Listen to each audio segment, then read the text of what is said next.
Hello everyone, स्वागत है आप सभी का आपके अपने यूट्यूब चैनल परीक्षा हॉल्ट 247 में।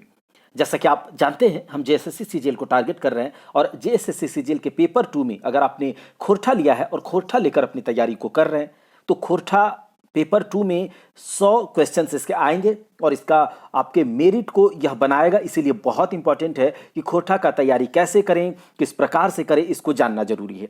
तो हम लोग यहाँ पर खोरठा का 100% सिलेबस को कवर करेंगे, सब कुछ करेंगे, चाहे वह गद्य संग्रह हो, पद्य संग्रह हो, नाटक हो, कुछ भी हो, सब कुछ करेंगे। आपको बिल्कुल भी टेंशन लेने की जरूरत नहीं है। आप अगर चैनल पर नए हैं तो चैनल को सब्सक्राइब करके बेल आइकन को दबा दीजिए और ऑल नोटिफिकेशन दबा दीजिएगा ताकि वीडियोज के सारे नोटिफिकेशन आप तक पहुंचे। हम लोग केवल खोरठा ही नहीं और भी सारे सब्जेक्ट्स को यहां पर कवर कर भी रहे हैं और करेंगे भी आगे। अच्छे अच्छे कंटेंट, जो क्वालिटी कंटेंट है, बहुत मेहनत करके आपके सामने हम लेकर आने के लिए प्रतिबद्ध हैं। हम अपने कर्तव्य को करने के लिए पूरे 100% तत्पर रहेंगे, लेकिन आपको अपना कर्तव्य यह करना है कि अगर आप चैनल पर नए हैं तो चैनल को सब्सक्राइब करें, फिर से कहता हूं, और बेल आइकन को दबाइएगा और वीडियोज को अपने दोस्तों के साथ खूब शेयर कीजिए दोस्तों, खूब, ताकि हमें मोटिवेशन मिले और आपके लिए बहुत ज़्यादा मेहनत करने को एक एनर्जी मिलती है उससे। तो चलिए स्टार्ट करते हैं। हम लोगों ने एक मौनी फूल को पूरा कवर कर लिया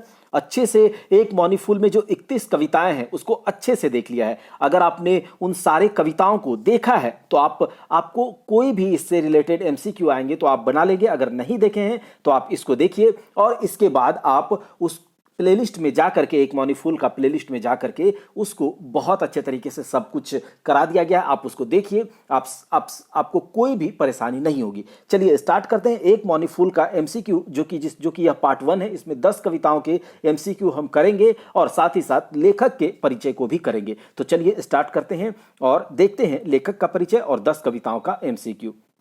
दोस्तों, यह जो एक मौनी फूल है, अब यह जो कविता संग्रह है संतोष कुमार महतो जी के द्वारा लिखा गया, यह एक बहुत ही अच्छा कविताओं का संग्रह है।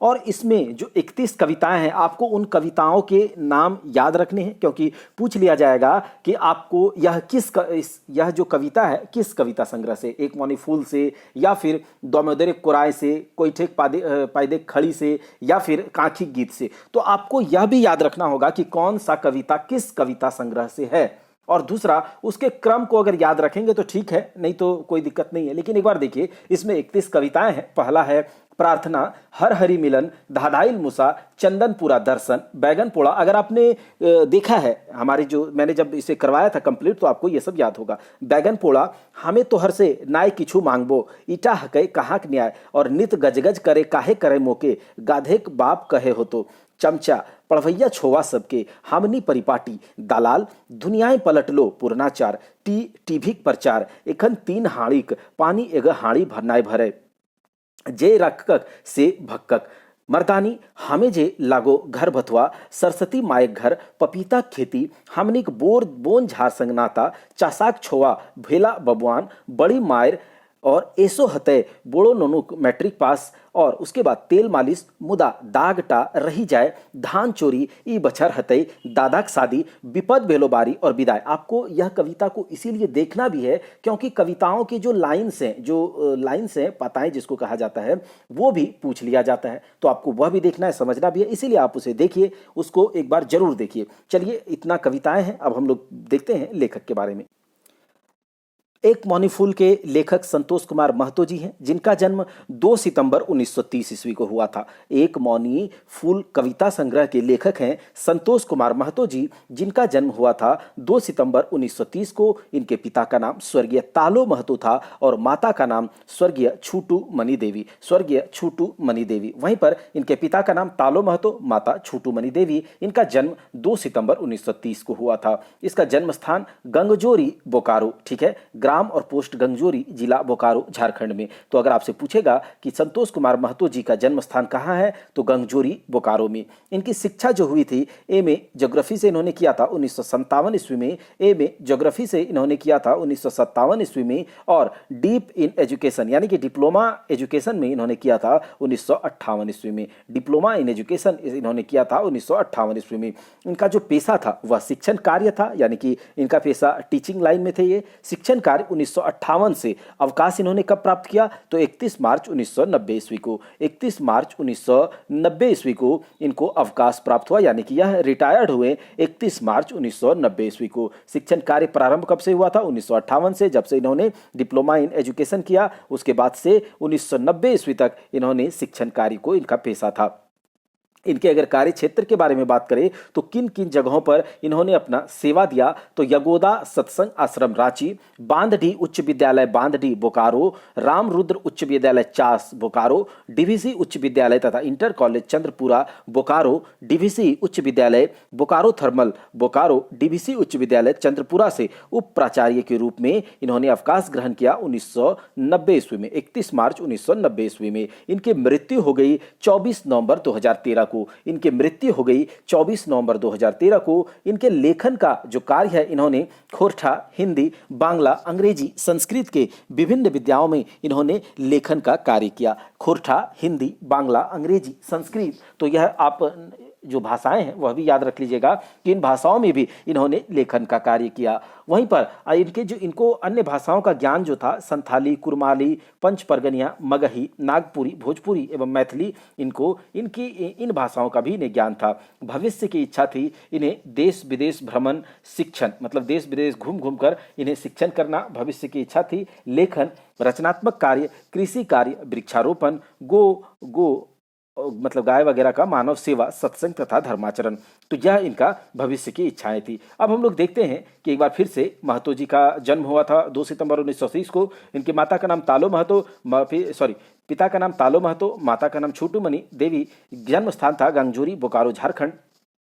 और शिक्षा इनको प्राप्त हुआ था 1957 ईस्वी में। एमए से इन्होंने ज्योग्राफी किया था। वहीं पर डिप्लोमा इन एजुकेशन इन्होंने किया था 1958 ईस्वी में। 1958 ईस्वी में शिक्षा का कार्य शुरू किया और शिक्षण का कार्य शुरू किया और 31 मार्च 1990 को इन्हें रिटायरमेंट मिला। और इनका जो एक मौनी फूल कविता संग्रह है, इसका प्रकाशन वर्ग याद रख लीजिएगा। जो प्रथम प्रकाशन वर्ष था वह 1986 था। इनके एक मौनी फूल का जो कविता संग्रह का प्रथम प्रकाशन वर्ष जो था वह 1986 ईस्वी था। दूसरा प्रकाशन वर्ष जो था वह 1988 ईस्वी था और तीसरा और अंतिम प्रकाशन जो एक मौनी फूल का था वह 2003 ईस्वी था। तो इतना आपको याद रखने हैं। अब हम लोग चलते हैं कहाँ पर? तो अब चलते हैं एमसीक्यू। देखिए, पहले हम लोग कवि से रिलेटेड कुछ एमसीक्यू देख लेते हैं। एक मौनी फूल कविता संग्रह कौन कवि खके, मतलब एक मौनी फूल कविता संग्रह का कवि कौन है? तो संतोष कुमार महतो जी है। आपको कहीं से परेशानी नहीं होगी। एक मौनी फूल के पहला प्रकाशन कब हुआ था, यानी कि एक मौनी फूल का जो पहला प्रकाशन हुआ था, कि जो कविता संग्रह था उनका पहला प्रकाशन हुआ था 1986 में और आखिरी प्रकाशन कब हुआ? 2003 में और दूसरा प्रकाशन 1986 में। संतोष कुमार महतो कहाँ का रवैया हालत? तो संतोष कुमार महतो जी तो वह कहाँ के थे? तो आप देखिए, गांगजोरी बोकारो के थे। यहाँ पर दिया हुआ है तो यह क्वेश्चन पूछा जाता है, इसीलिए मैंने बताया था। गांगजोरी बोकारो से के यह रहने वाले थे। संतोष कुमार महतो जन्म कहिया और कहाँ भेले? संतोष कुमार महतो जी का जन्म 2 सितंबर 1930 ईस्वी को गांगजोरी बोकारो में हुआ था। इनकी माता का नाम छोटू देवी था। अगला देखते हैं, संतोष कुमार महतो मृत्यु कहिया भेले? संतोष कुमार महतो जी का मृत्यु कब हुआ था? तो संतोष कुमार महतो जी का मृत्यु हुआ था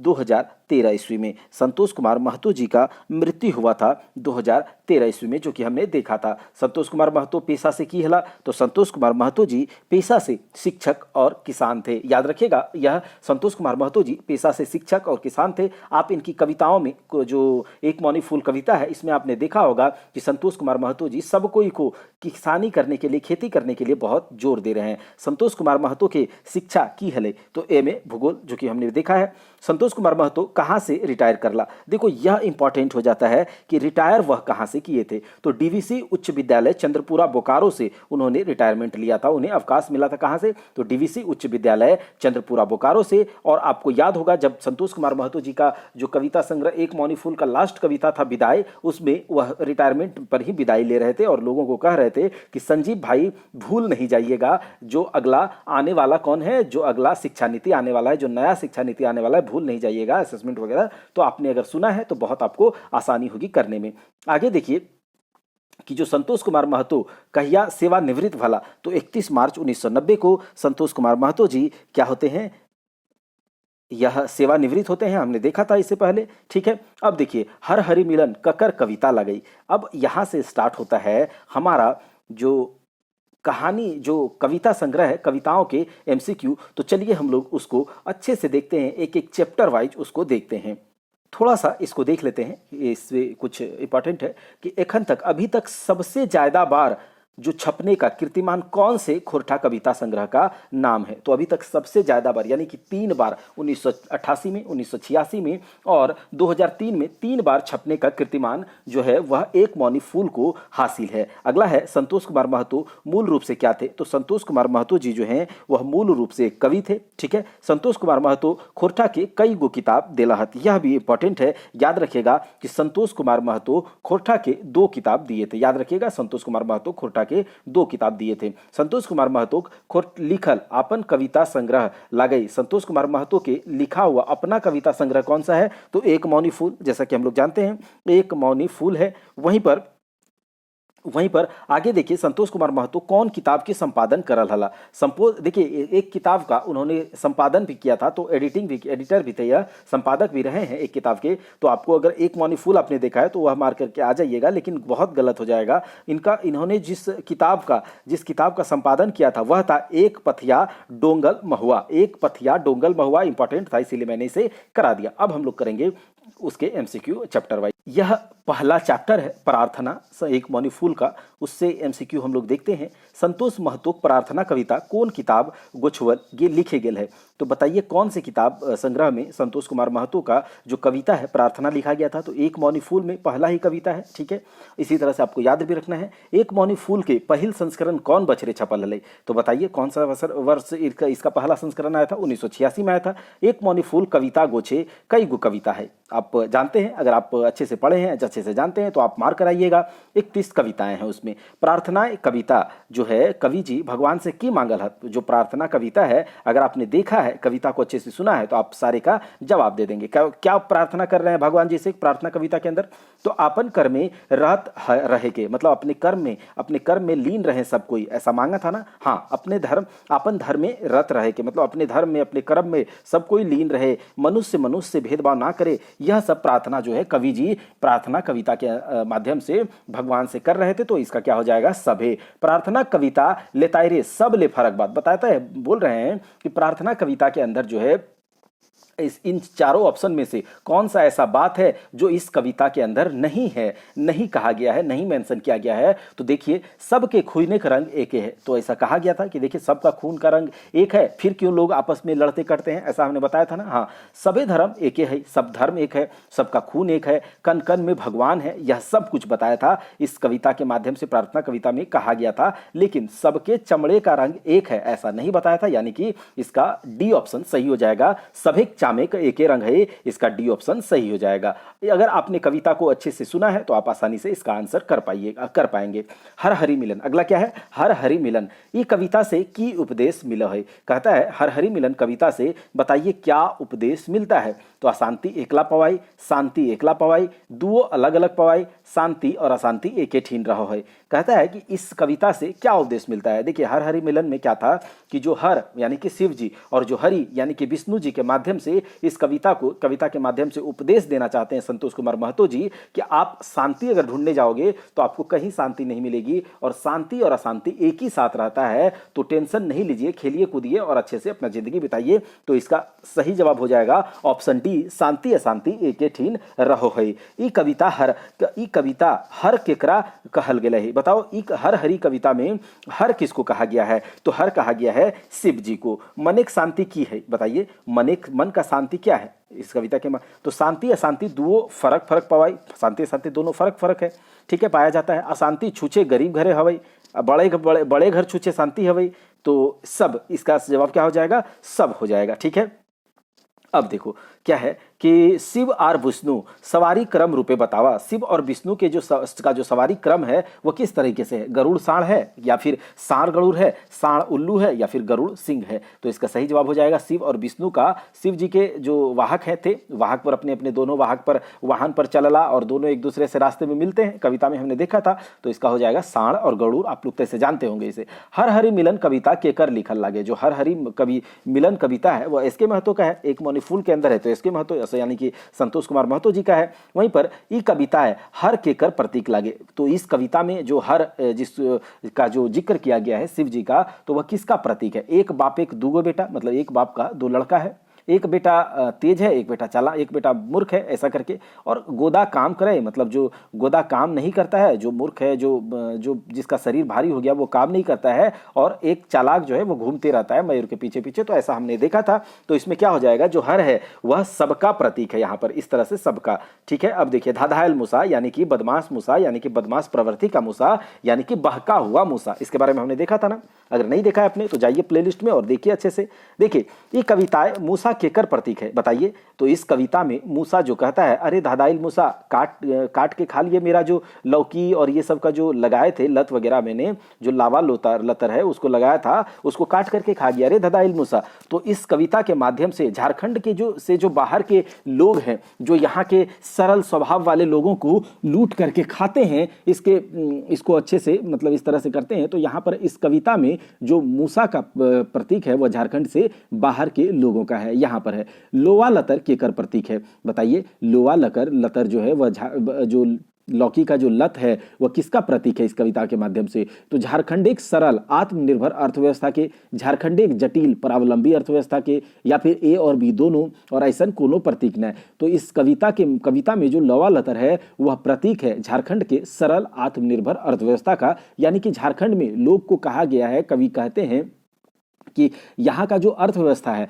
लोग यहाँ पर सब कोई अपने अपने में सुखी संपन्न है, सब कोई को एक टुकड़ा जमीन है सबके पास, सब कोई खेती वगैरह करके तुम लोग खाओ अच्छे से, नौकरी का मतलब इंतजार मत करो इस तरह से। तो जो लोवा लतर है वह सरल आत्मनिर्भर अर्थव्यवस्था का प्रतीक है। लोवा लतर की रकम सरल आत्मनिर्भर अर्थव्यवस्था प्रतीक है। बताइए कि लोवा लतर जो है किस प्रकार से सरल आत्मनिर्भर अर्थव्यवस्था का प्रतीक है। तो देखिए, एगो लोवा गोटा रोइब के उपज से सभी के आवश्यकता पूरा भई जाए। कहता है एक लोवा जो है, एक लौकी का पूरा आप अगर उसे रोपते हैं तो उसके उपज से सबका आवश्यकता पूरा हो जाएगा। इसमें कहा भी गया था कि थोड़ा मोड़ा हम लोग खा भी लेंगे, बाजार में बेच भी देंगे। देखा होगा, अगर आपने कहानी कविता सुना है तो अच्छे से आपको समझ में आ जाएगा। उसके बाद लोवा खेती में बेसी पूंजी नहीं लगता, ऐसा भी कहा गया है कि इसके खेती में ज्यादा पूंजी लगता नहीं है, खा पी करके ऋण महाजन को खर्चा वर्चा दे करके भी कुछ आपका बच जाएगा। तो इसका मतलब है कि सरल आत्मनिर्भर अर्थव्यवस्था जो लोवा लतर का है, तो ये जितनी बातें इसमें कही गई है सब इसका प्रतीक है। तो इसका उत्तर हो जाएगा, सही उत्तर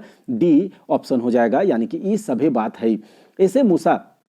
ऐसे मूसा से तंग भई के कवि जी की खोजे है। देखिए लास्ट में जब हम कविता को देख रहे थे तो लास्ट में जो कवि जी कहते हैं इस कविता में कहते हैं कि अरे गणेश जी अपने वाहन को संभाल लीजिए, नहीं तो हम क्या करेंगे, जो चूहे मारने का जो दवा होता है रेड फो, उसे ला करके इसे मार देंगे। तो इसमें क्या कहा गया है, मूसा मारे खातिर जहर दिए के बाद, यानी कि रेड फो जो उसमें कहा गया है उसको देने के बाद। तो इसका सही जवाब हो जाएगा मूसा मारे खातिर जहर दिए के बाद। अगला है धदाइल शब्द के माने क्या है। धदाइल का मतलब मोटाइल, एक ढेरी, कोई ना, या फिर बहकल। तो आप अच्छे से जवाब इसका दे पाएंगे कि इसका सही जवाब है बहकल। अगला है चंद्रपुरा दर्शन, इसको भी मैंने अच्छे से बताया है। चंद्रपुरा ताप विद्युत केंद्र कोन ठावे स्थापित भेल है बताइए। कौन? दुमदा गांव, धनबाद, रंगामाटी गांव, या फिर चंद्रपुरा। तो यह है रंगामाटी गांव में।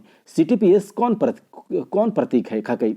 सीटीपीएस जो है चंद्रपुरा थर्मल पावर स्टेशन जो है वह किसका प्रतीक है? तो शिव जी से कंपेयर करके इसको दिखाया गया था, मैंने बताया है। तो इसका सही जवाब क्या हो जाएगा? शिव जी का करधनी किसका प्रतीक है? तो यहाँ पर कविता में बताया भी गया है अच्छे से, कविता में मैंने जिक्र भी किया था, और कवि अच्छे से जब हम पढ़ रहे थे तो उसमें देखे थे कि शिव जी का जो करधनी है उसका प्रतीक रेल लाइन है जो उसके चारों ओर बिछा हुआ है। शिव जी का जनेऊ किसका प्रतीक है? तो रेल का जो रास्ता है वह शिव जी के जनेऊ का प्रतीक है। यह भी हमने देखा था।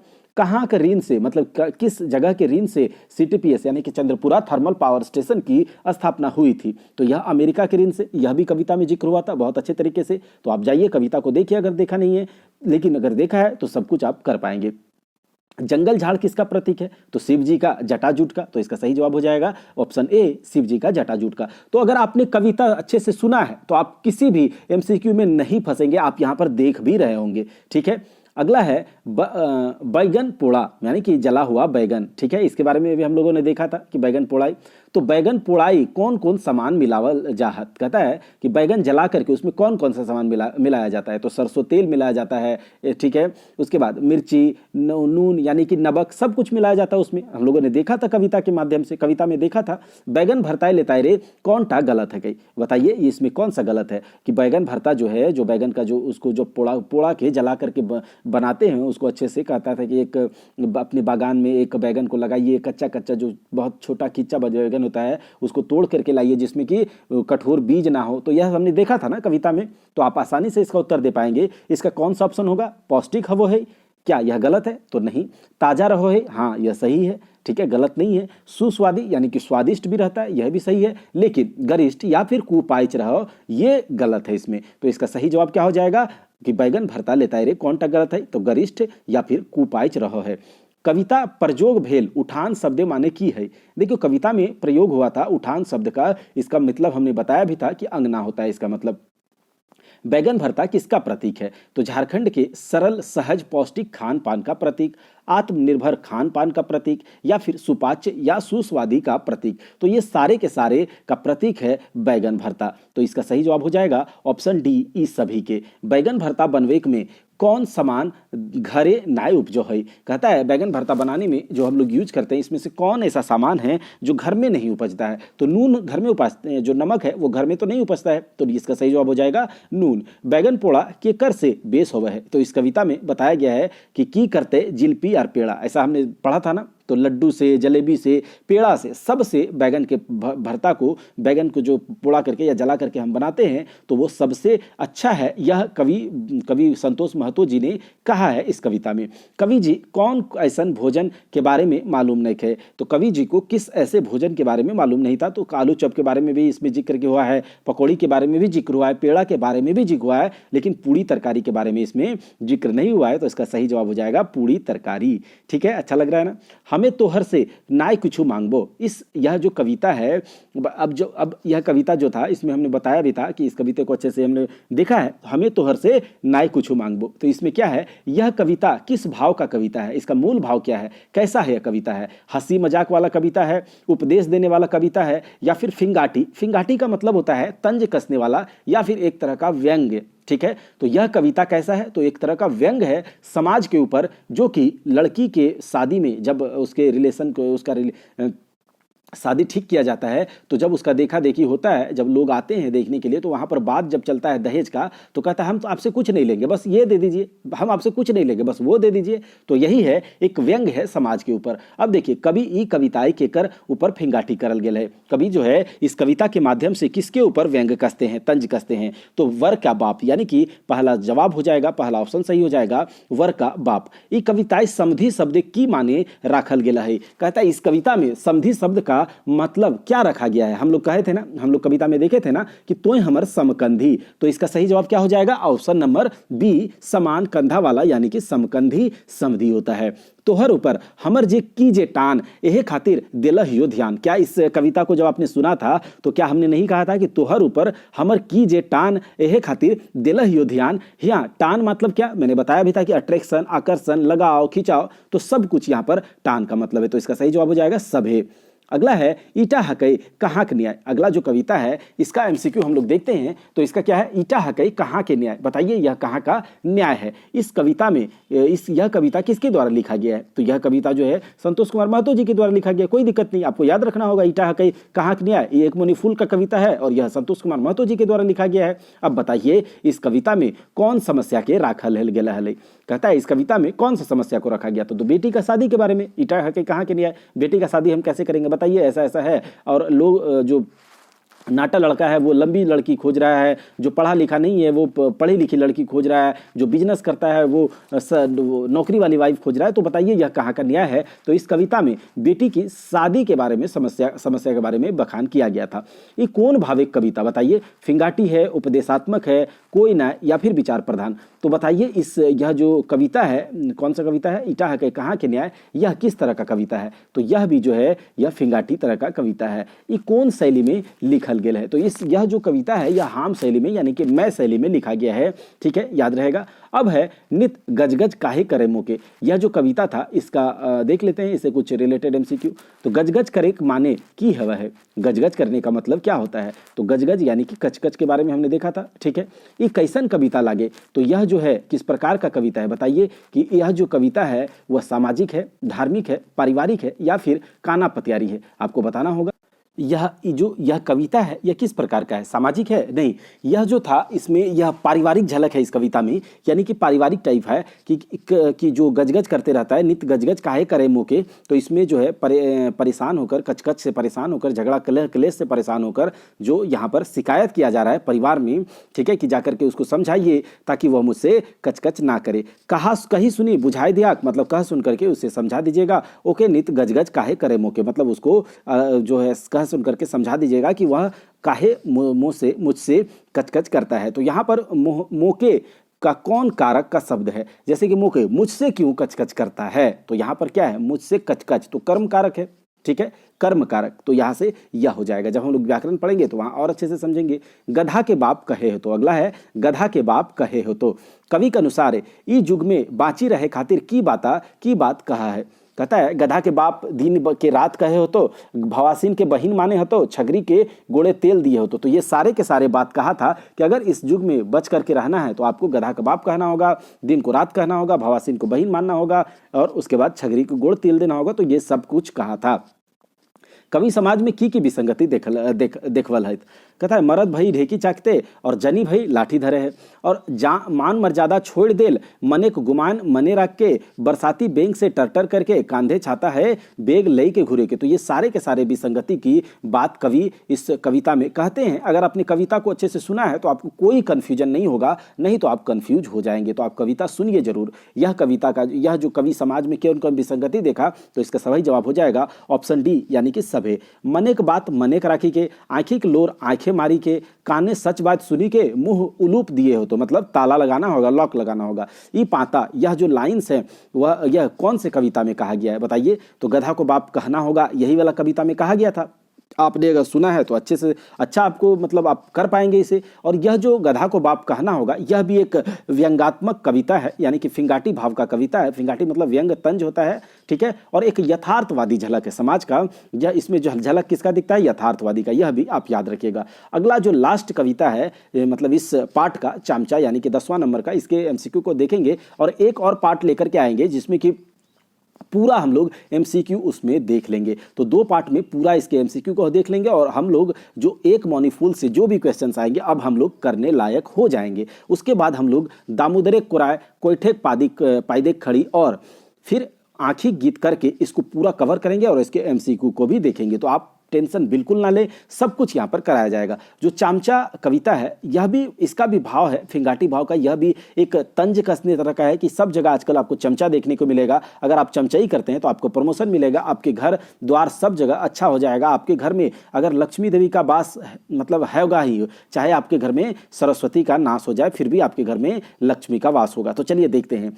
हतो घरे लखी देवी का वास जदियो सरस्वती होता हताश। कहता है कि लक्ष्मी देवी का वास होगा, यदि सरस्वती देवी हताश हो जाती है, मतलब सरस्वती देवी तुमसे यहाँ से चली जाती हैं, फिर भी आपके घर में लक्ष्मी का वास होगा अगर आप एक चमचा की तरह काम करते हैं। तो यह कविता किस कविता में यह कहा गया है, कौन सी कविता की लाइन थी, तो चामचा कविता की है। आप जानते हैं एकर में लागतो नहीं पूंजी खैबे नित मांस मछली भुंजी। तो यह भी कविता हमने अच्छे से किया है, तो यह भी चामचा कविता का है, आपको याद भी रहेगा। अगर आप करेंगे कविता सुनेंगे तो आपको ये सारे के सारे चीज याद रहेंगे।